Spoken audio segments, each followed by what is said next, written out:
Hello everyone, पिछली video में हमने टाइप्स ऑफ केमिकल रिएक्शंस के बारे में पढ़ा था। एक ओवरव्यू लिया था कि कितने तरह की टाइप्स होती हैं केमिकल रिएक्शंस की। तो आज हम शुरू करते हैं पहला टाइप जो कि है कॉम्बिनेशन रिएक्शन के बारे में। तो कॉम्बिनेशन रिएक्शन पहले हम शुरू करते हैं, इसको समझते हैं। तो यहाँ पे एक रिएक्शन दी हुई है, क्विक लाइम प्लस वाटर। यहाँ पे प्रोडक्ट बनाते हैं स्लेक्ड लाइम और हीट रिलीज होती है। इस रिएक्शन को हम देखते हैं, इससे समझते हैं कि कैल्शियम ऑक्साइड वाटर के साथ रिएक्ट करके कैल्शियम हाइड्रोक्साइड बनाता है और हीट रिलीज होती है।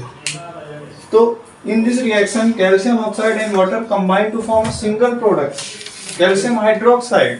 Such a reaction in which a single product is formed from two or more reactants is called a combination reaction। ऐसी रिएक्शन जिसमें दो से ज्यादा रिएक्टेंट मिलके एक सिंगल प्रोडक्ट बनाए उसे हम कॉम्बिनेशन रिएक्शन कहते हैं। यानी यहाँ पे रिएक्टेंट्स कंबाइन करके आपस में जुड़ करके और एक नया प्रोडक्ट बनाते हैं।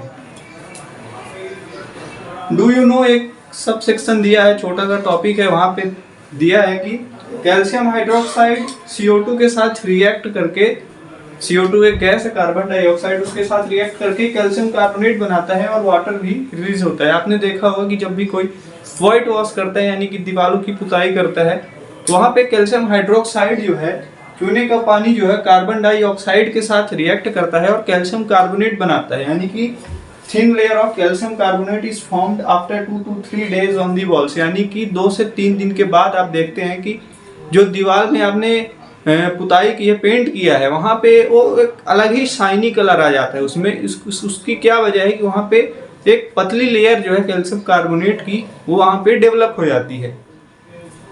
Gives shiny finish to the walls, यानी दीवार पे एक शाइनी फिनिश देता है, एक अच्छा सा लुक देता है। And used for white washing of walls, यानी कि ये जो रिएक्शन है ये किस में यूज होती है, दीवारों की पुताई करने में। इसका एक एग्जांपल हम देख सकते हैं। इसके बाद हम कुछ और केमिकल रिएक्शंस के बारे में देखते हैं, उनकी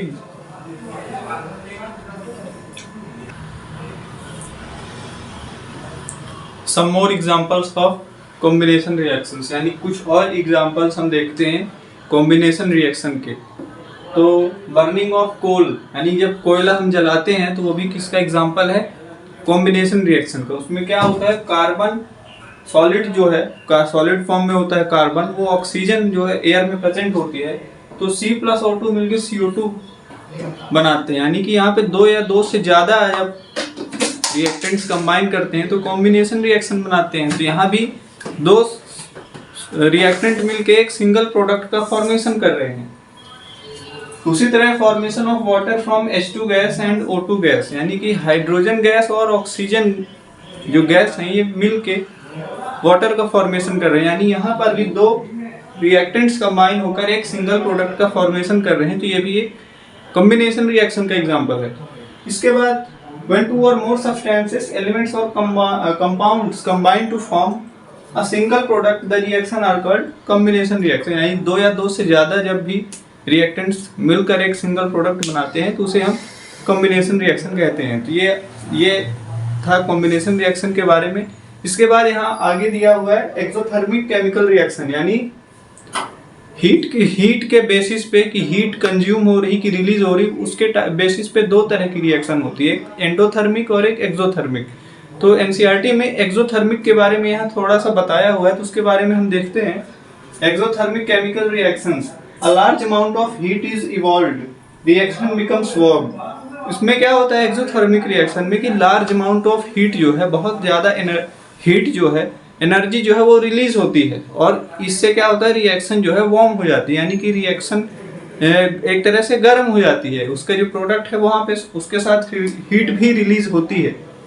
reactions in which heat is released along with the formation of products are called exothermic chemical reaction. यानी ऐसी रिएक्शन जिसमें प्रोडक्ट के साथ साथ हीट भी रिलीज हो तो उसे हम एक्सोथर्मिक केमिकल रिएक्शन बोलेंगे। थर्मिक यानी टेम्परेचर, तो इसलिए एक्सोथर्मिक केमिकल रिएक्शंस हो गया। इसका एग्जांपल है calcium oxide plus H2O, calcium hydroxide plus heat. यहाँ पे प्रोडक्ट के साथ हीट लिखा हुआ है, इसका मतलब कि इस रिएक्शन में हीट जो है रिलीज हो रही है, बाहर निकल रही है। जिसकी वजह से यहाँ पे रिएक्शन जो है तो वार्म हो गई है। CaO क्विक लाइम जिसे है हम कहते हैं वाटर के साथ रिएक्ट करके स्लैग लाइम बनाता है और हीट रिलीज हो गई। तो ये एक एग्जांपल हुआ एक्सोथर्मिक केमिकल रिएक्शन का। इसके बाद और भी कुछ एग्जांपल्स दिए हुए हैं बुक में, तो उसके बारे में हम देखते हैं।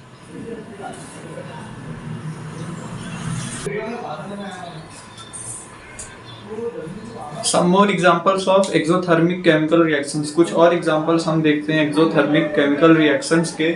उसमें है बर्निंग ऑफ नेचुरल गैस, यानी जब नेचुरल गैस बर्न होती है तो वहाँ पे भी हीट रिलीज होती है। जैसे कि रिएक्शन दिया है methane plus oxygen gives carbon dioxide plus H2O, यानी कि इस रिएक्शन में भी जो है तो नेचुरल गैस बर्न होती है और इसमें भी हीट रिलीज होती है। उसके बाद रेस्पिरेशन, यानी ग्लूकोज जो है कार्बोहाइड्रेट है, वो ब्रेक डाउन होके एनर्जी रिलीज करता है। तो रेस्पिरेशन भी क्या है, एक एक्सोथर्मिक केमिकल रिएक्शन है। इसके बाद decomposition of vegetable matter into compost, यानी कि जो वेजिटेबल मैटर है, किचन का जो वेस्ट है, किसी चीज के छिलके हो गए, किसी चीज का वेजिटेबल, जो चीजें हम वेजिटेबल्स कंज्यूम करते हैं और वो डिकम्पोज होती हैं, यानी जो सड़ जाती हैं, तो उसके बाद भी वहाँ पे आप देखेंगे कि हीट रिलीज होती है। तो वहाँ वो भी एक एग्जांपल है कि एक्सोथर्मिक केमिकल रिएक्शंस का, यानी वहाँ पे भी हीट रिलीज होती है। इसके बाद हम देखते हैं डिकम्पोजिशन रिएक्शन के बारे में, सेकेंड टाइप के बारे में।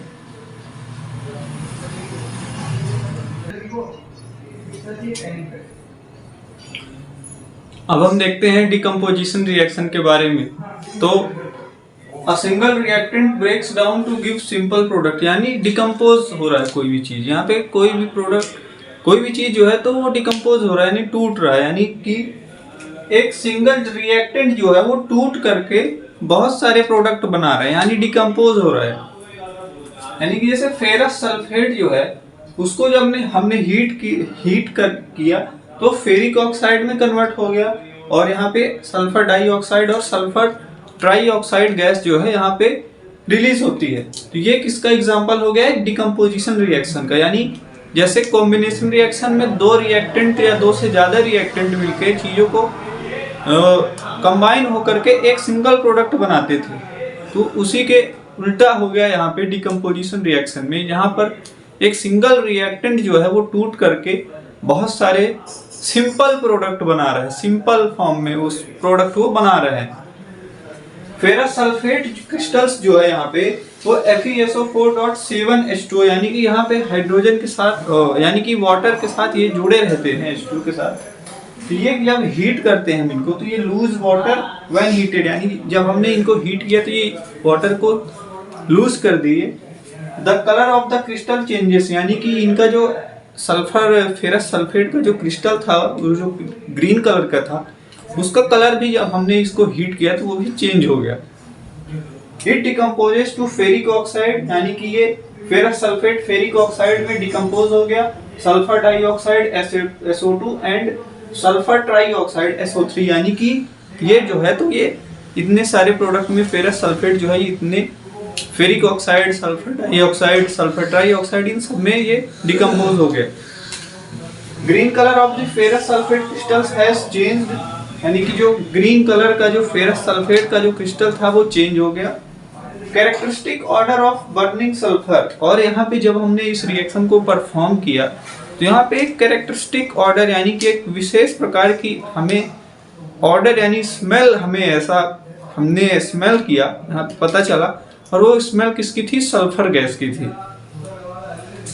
इसके बाद एक और एग्जांपल यहाँ पे दिया है कि कैल्शियम कार्बोनेट यानी CaCO3, जिसे हम लाइमस्टोन भी कहते हैं, जब हमने इसे हीट किया तो ये किस में कन्वर्ट हो गया, कैल्शियम ऑक्साइड और कार्बन डाइऑक्साइड गैस में।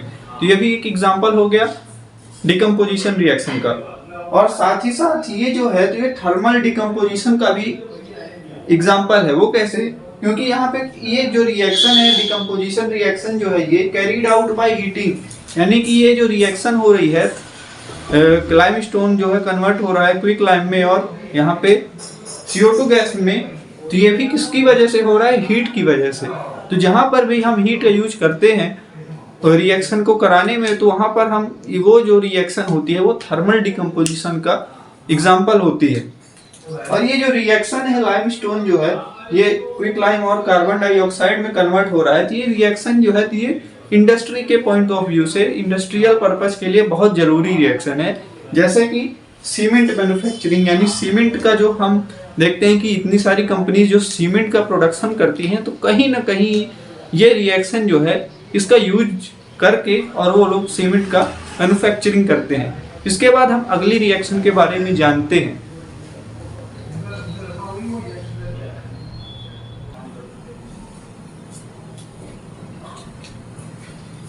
सम more examples of thermal decomposition reaction. कुछ और एग्जांपल्स हम देखते हैं थर्मल डिकम्पोजिशन रिएक्शन के। तो उसमें एक एग्जांपल है कि लेड नाइट्रेट जो है वो हीट की प्रेजेंस में लेड ऑक्साइड में कन्वर्ट हो जाता है। नाइट्रिक डाइऑक्साइड यहाँ पे गैस रिलीज होती है और साथ में ऑक्सीजन भी रिलीज होती है। तो ये एक एग्जांपल हो गया थर्मल डिकम्पोजिशन रिएक्शन का। इसमें क्या होता है, एमिशन ऑफ ब्राउन फ्यूम्स, यानी नाइट्रिक ऑक्साइड NO2 जो है तो नाइट्रोजन डाइऑक्साइड तो वहां पे यहाँ पे रिलीज होता है। और ये किस कलर के फ्यूम्स, इसके फ्यूम्स होते हैं ब्राउन कलर के। इसके बाद कुछ और एग्जांपल्स जैसे हैं कि 2AgCl सॉलिड सनलाइट की प्रेजेंस में कन्वर्ट होता है to Ag+Cl2, यानी कि सिल्वर क्लोराइड जो है वो सनलाइट की प्रेजेंस में सिल्वर और क्लोरीन में अलग अलग हो जाता है, डिकम्पोज हो जाता है। While silver chloride turns gray in sunlight due to the decomposition of silver chloride into silver and chlorine by light, यानी कि सिल्वर क्लोराइड जो है वो ग्रे कलर में चेंज हो जाता है। क्यों? क्योंकि सनलाइट की प्रेजेंस में वो डिकम्पोज हो जाता है। उससे जो है तो क्लोरीन गैस अलग हो जाती है और सिल्वर जो है तो अलग डिकम्पोज होके मिलता है। उसी तरह 2AgBr सिल्वर ब्रोमाइड जो है सनलाइट की प्रेजेंस में सिल्वर में अलग और ब्रोमीन गैस अलग रिलीज हो जाती है। तो ये भी एक एग्जांपल हुआ थर्मल डिकम्पोजिशन रिएक्शन का। और ये दोनों जो रिएक्शन है ये यूज होती हैं ब्लैक एंड व्हाइट फोटोग्राफी, यानी कि जो ब्लैक एंड व्हाइट फोटोग्राफी हम यूज करते हैं, जो टेक्निक्स हम यूज करते हैं जहाँ पे, उसमें जो है तो ये रिएक्शंस का जो है तो यूज होता है। इसके बाद एंडोथर्मिक रिएक्शंस के बारे में दिया है कि एंडोथर्मिक रिएक्शंस क्या होती हैं। तो उसमें दिया है कि reactions in which energy is absorbed, यानी कि ऐसी रिएक्शन जिसमें हम एनर्जी रिलीज होने की बजाय एनर्जी कंज्यूम हो, यानी कि एनर्जी एब्जॉर्ब हो, उसे हम बोलते हैं endothermic reaction. Decomposition reactions require energy either in the form of heat, light और electricity by breaking down the reactants, यानी रिएक्टेंट्स को तोड़ने के लिए जिसमें सनलाइट का यूज हो या हीट का यूज हो, या कि फिर इलेक्ट्रिसिटी किसी भी फॉर्म का जो है हमें हीट का यूज करना पड़े उनको तोड़ने के लिए, प्रोडक्ट्स बनाने के लिए। तो ऐसी रिएक्शन जिसमें हमें किसी न किसी फॉर्म में हीट का यूज करना पड़े रिएक्टेंट्स को तोड़ने के लिए जिससे कि हमारा प्रोडक्ट बन सके, तो ऐसे रिएक्शंस को हम बोलेंगे एंडोथर्मिक रिएक्शंस। इसके बाद हम देखते हैं कि दूसरे तरह की रिएक्शंस के बारे में।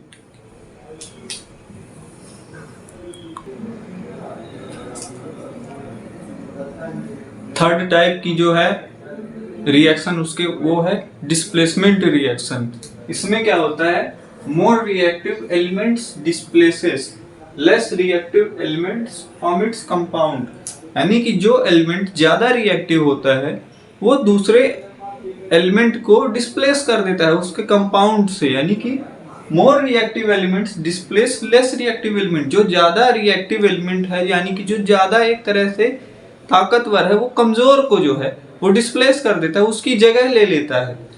इस जैसे कि आयरन जो है कॉपर सल्फेट के साथ रिएक्ट करके आयरन सल्फेट यानी फेरस सल्फेट बनाता है और कॉपर जो है वो अलग हो जाता है। इसमें क्योंकि iron is more reactive than copper, यानी कि आयरन जो है वो ज्यादा रिएक्टिव है, यानी कि आयरन से ज्यादा उसके अंदर पावर है रिएक्ट करने की। तो क्या है कि कॉपर कमजोर पड़ जाता है, जिसकी वजह से आयरन जो है तो कॉपर सल्फेट की जगह ले लेता है और कॉपर सल्फेट जो है तो कॉपर में कन्वर्ट हो जाता है। उसी तरह जिंक प्लस कॉपर सल्फेट जो है Zn plus CuSO4 gives ZnSO4 plus Cu। इसमें भी क्या होता है, जिंक जो है कॉपर सल्फेट के साथ रिएक्ट करके जिंक सल्फेट बनाता है, क्योंकि जिंक जो है कॉपर से ज्यादा रिएक्टिव है। उसी तरह lead plus copper chloride gives lead chloride plus copper, यानी कि लेड और कॉपर क्लोराइड के बीच में रिएक्शन होती है, उसमें जो ज्यादा रिएक्टिव होगा वो जीत जाएगा। यानी कि यहाँ पे लेड ज्यादा रिएक्टिव है, मोर रिएक्टिव है कॉपर से, इस वजह से यहाँ पे लेड क्लोराइड बना। Because zinc and lead are more reactive than copper, यानी कि जिंक और लेड जो है कॉपर की तुलना में ज्यादा रिएक्टिव हैं, जिस वजह से they displace copper from its compounds, यानी कि कॉपर को डिस्प्लेस कर देते हैं।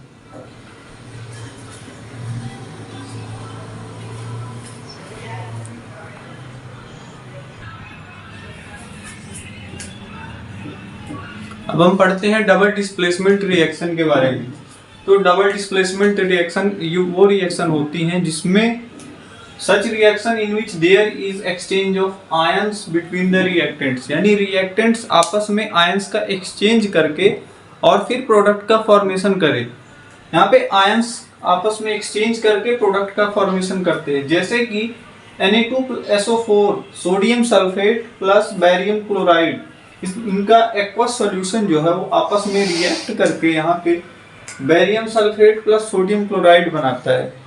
इसका मतलब white precipitate of BaSO4 is formed by the reaction of SO4 2 negative and Ba2 plus, यानी कि बैरियम 2 प्लस और SO4 2 नेगेटिव जो है ये आयंस जो है आपस में रिएक्शन करके और यहाँ पे बैरियम सल्फेट का फॉर्मेशन करते हैं, जो कि एक व्हाइट प्रेसिपिटेट यहाँ पे की फॉर्म में मिलता है। और प्रेसिपिटेट क्या होता है? Insoluble substance formed during precipitation reaction, यानी कि प्रेसिपिटेट क्या है कि एक तरह का इनसॉल्युबल सब्सटेंस है, एक तरह का इनसॉल्युबल मटेरियल है, जो कि रिएक्शन में हमें सीधा रिएक्शन में अगर हम टेस्ट ट्यूब में रिएक्शन कर रहे हैं तो उसमें हमें साफ साफ दिखता है कि ये इनसॉल्युबल, यानी कि वाटर या रिएक्शन में ये जो है मिक्स नहीं होता, ये हमें अलग से ही दिखाई देता है, जिसे हम प्रेसिपिटेट कहते हैं।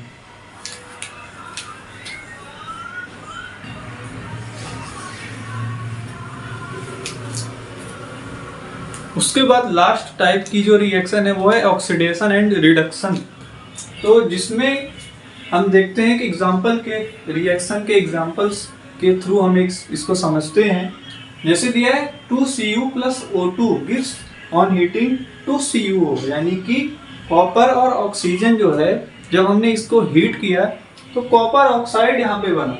The surface of copper powder becomes coated with black copper, यानी जिसे हम कॉपर 2 भी बोलते हैं, copper oxide, because oxygen is added to copper and copper oxide is formed. यानी कि यहाँ पर क्या है, ऑक्सीडेशन हुआ, यानी कि ऑक्सीजन यहाँ पे ऐड हुई है।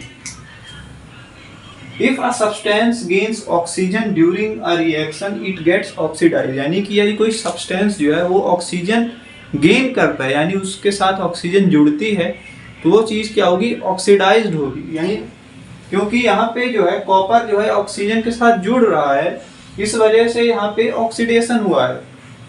उसी तरह यहाँ पे बताया गया है कि यदि हम इसे फर्दर हीट करें, कॉपर ऑक्साइड को हम अगर हीट करें, हाइड्रोजन की प्रेजेंस में हीट करें, तो कॉपर अलग और यहाँ पे H2O अलग हो जाएगा।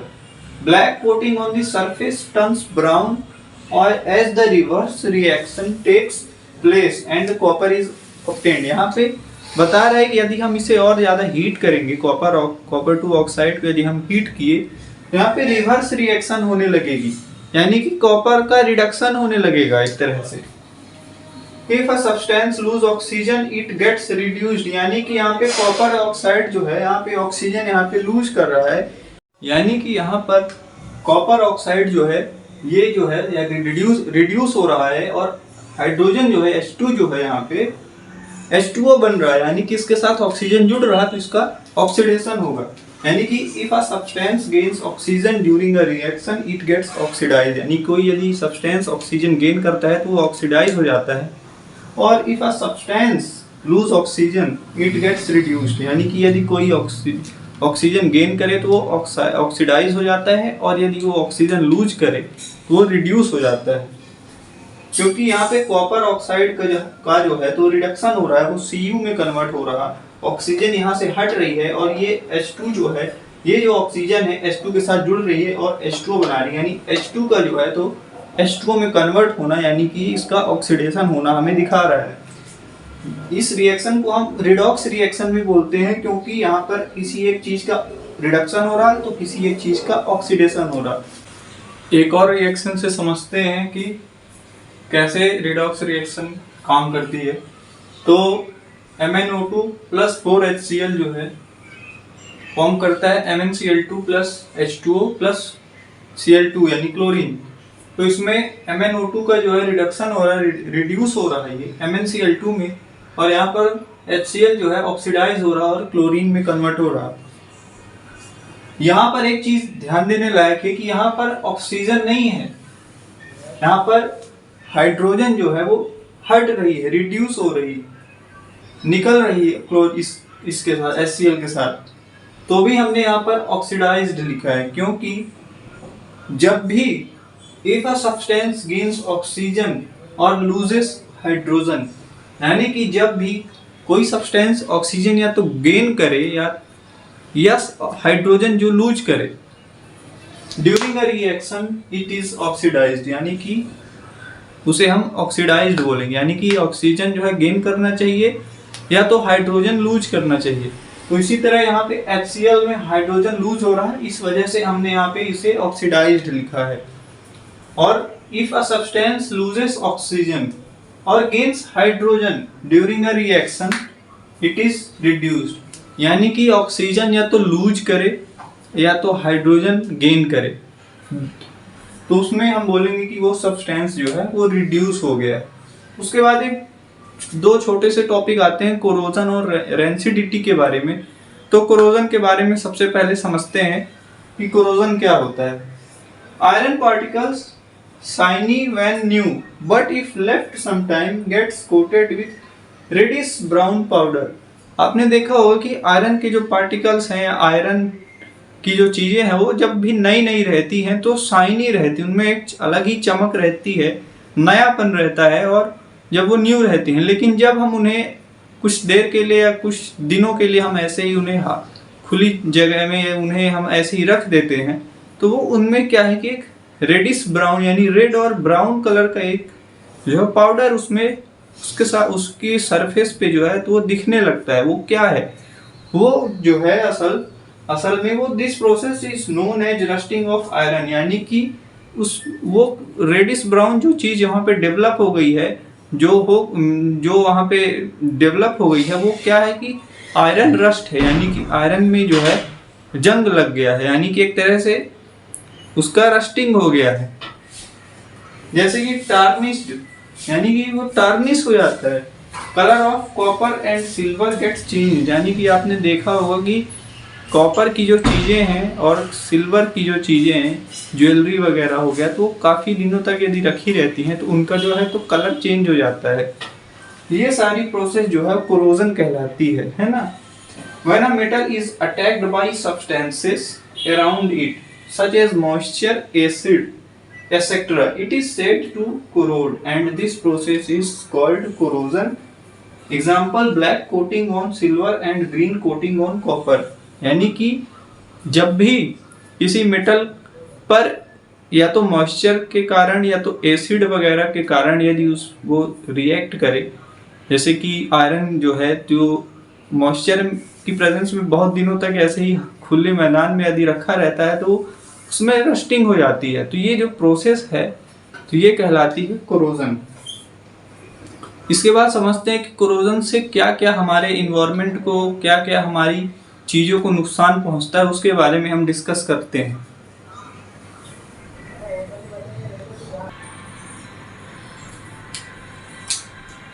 अब देखते हैं कोरोजन के क्या क्या कॉजेस होते हैं, उनसे हमें क्या क्या नुकसान पहुंचते हैं। तो कोरोजन जो है डैमेज करता है कार बॉडीज को, ब्रिजेस को, आयरन रेलिंग्स को, शिप्स को, यानी वो हर सभी चीज़ें जो ज़्यादातर आयरन की बनी होती हैं उनमें कोरोजन होने की चांसेस जो है बहुत ज़्यादा बढ़ जाते हैं। And to all objects made of metals specially those of iron, यानी कि वो सारे मेटल्स और ख़ास तौर पर जो आयरन से मिलके बने होते हैं उनमें कोरोजन के चांसेस बढ़ जाते हैं। Corrosion of iron is a serious problem. Iron का जो कोरोजन है यानी उसमें जो रस्टिंग होती है, जंग लगती है, वो एक बहुत बड़ी सीरियस प्रॉब्लम है, वो बहुत एक गंभीर समस्या है। Every year enormous amount of money is spent to replace damaged iron. और कोरोजन की वजह से हर साल बहुत ज़्यादा पैसा खर्च किया जाता है आयरन को रिप्लेस करने में। जो आयरन कोरोड हो गया, जिसमें जंग लग गई, उसको हमें रिप्लेस करने में, उसकी जगह हमें और अच्छे नए आयरन पार्टिकल्स का यूज करने के लिए हमें पुराना रिप्लेस करना पड़ेगा, और रिप्लेस करने में हमें बहुत ज़्यादा पैसे खर्च करने पड़ते हैं। इसके बाद लास्ट टॉपिक हमारा एनसीईआरटी का है, वो है रेंसिडिटी। रेंसिडिटी एक बहुत ही सिंपल टॉपिक है, उसको समझते हैं। When fats and oils are oxidized, they become rancid and their smell and taste change if left for a long time। यानी कि आपने देखा होगा कि जब भी कोई भी फूड पार्टिकल जो कि जिसमें भी फैट होता है, ऑयल होता है, यदि हम उसे लंबे समय तक यूं ही खुला रखे रहें तो वो क्या है कि उसमें टेस्ट चेंज हो जाता है और स्मेल जो है उसकी चेंज हो जाती है।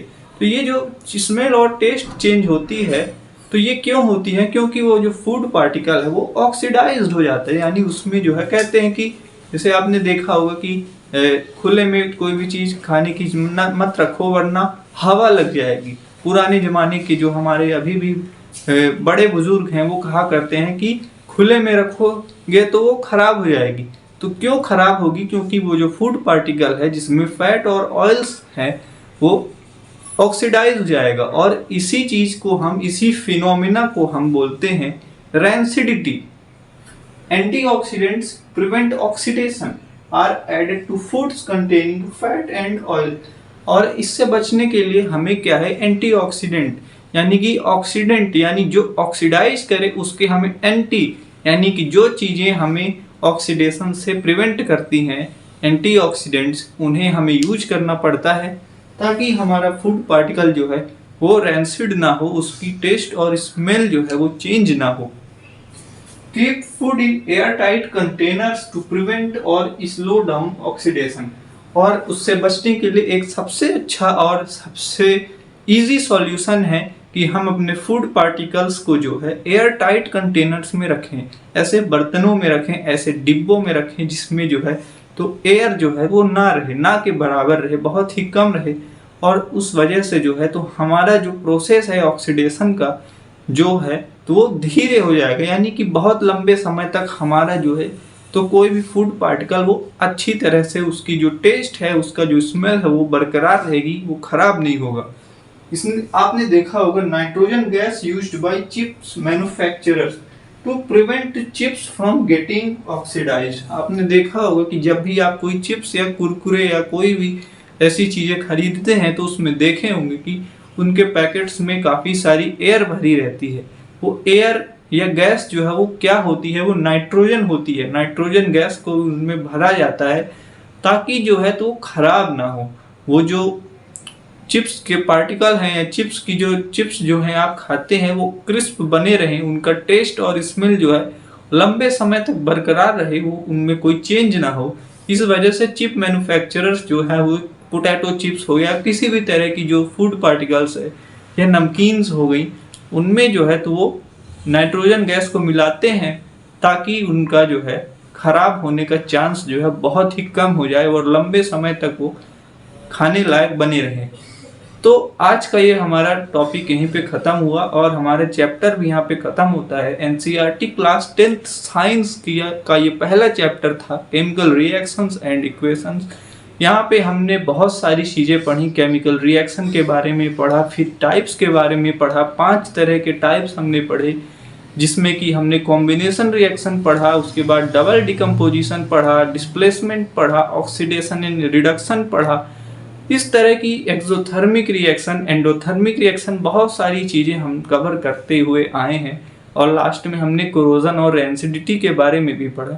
तो आई होप आपको ये चैप्टर समझ में आया होगा। बहुत ही मैंने इसमें अपना एक तरह से बेस्ट देने का कोशिश किया है। यदि आपको और भी ऐसे ही लेक्चर्स या क्लासेस आपको और भी हमारी देखनी हो तो आप हमारे चैनल पे विजिट करें, सब्सक्राइब करें, लाइक करें और शेयर करें। Thank you.